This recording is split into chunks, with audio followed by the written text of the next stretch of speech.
Hello everyone, and welcome back down here to the Gamer's Den with me, your host, Jordan, your master of lore and storyteller extraordinaire.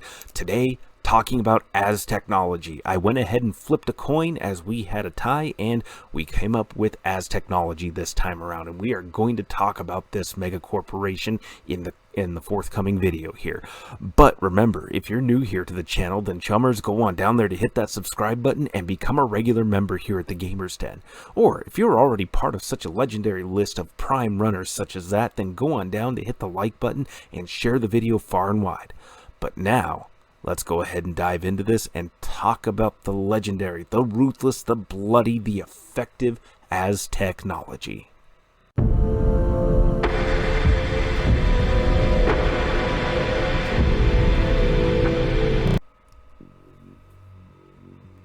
Most people, when they look at Aztechnology, they see that good public relations. They're at the forefront of any humanitarian crisis, especially when it comes to anything in Central or South America.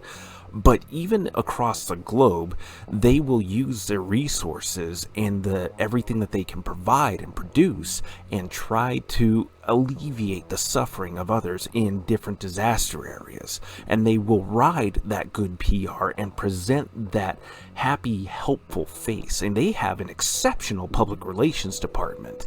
And that's probably one of the first things that you can say about Aztechnology when you try to start taking a more critical look at it. But the more you dig in and just sift through the information, you start to see little cracks appear in that facade that they put forward. Little things that crop up here and there.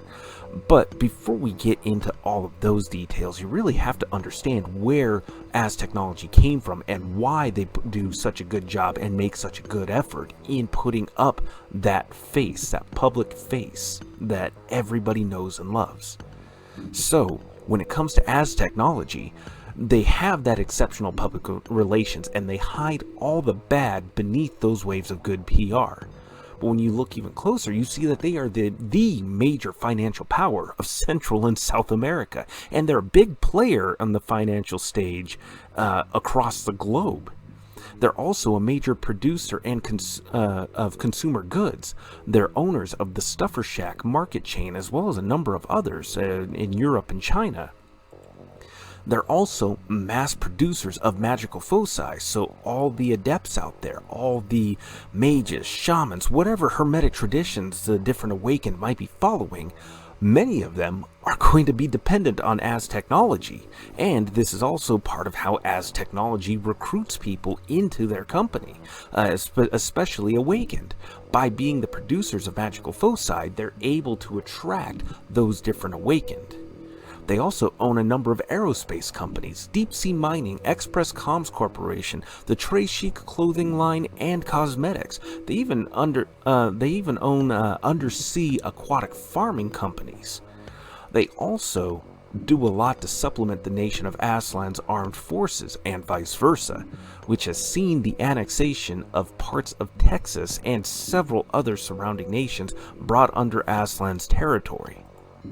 So, once we go in and dig a little bit deeper with Aztechnology, past all of that, that's still surface level information.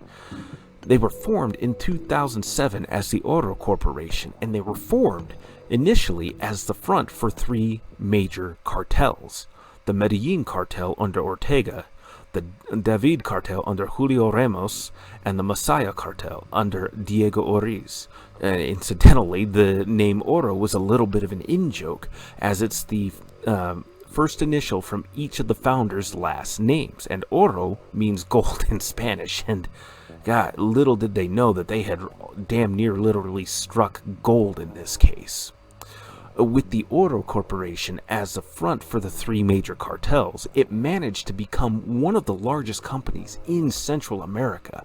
The discovery of a molybdenum deposit that was worth tens of billions and the buying up of officials in Colombia, Panama, and several other nations allowed Oro to expand into a digital piracy market, and they absolutely dominated. I mean, the molybdenum deposit was a good bit of windfall there too, because they had recently been buying up a number of assets that allowed them to mine, process, and export this resource to a massive degree and netted them that money. It was just absolutely incredible the amount of windfall they had with this. But it doesn't stop there. When Vitus struck in 2011, Mexico collapsed, while Oro was at the forefront for humanitarian aid. And this turmoil, as they're providing all this humanitarian aid, they're putting up that facade, they're really getting their practice in putting up this happy public front. They were able to use the turmoil as cover for their expansion into several more neighboring nations, such as Nicaragua, El Salvador, and several others. And when they were there, they of course repeated the same thing, buying up as many corrupt officials as possible, and forced a repeal of those nations' copyright laws and allowed them to expand their pirate empire ever further. And then, with these vast fortunes being accumulated, Oro actually went ahead and helped rebuild the democratic nation and rebranded Mexico as Aztlan, fueling a cultural revival with Mexico's Aztec heritage. And then by 2022, they rebranded to Aztechnology and moved their headquarters to Tenochtitlan, formerly Mexico City.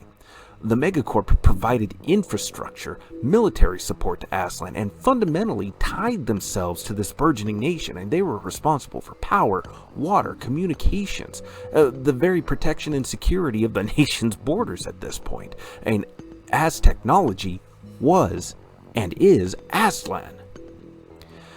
And then by 2044, Aztlan had nationalized all corporate assets in the nation and handed them off to Aztechnology, which this caused the corporate court to go into an absolute furor, and eventually ended up with them launching Operation Reciprocity 4 years after negotiations and orders to cease had failed.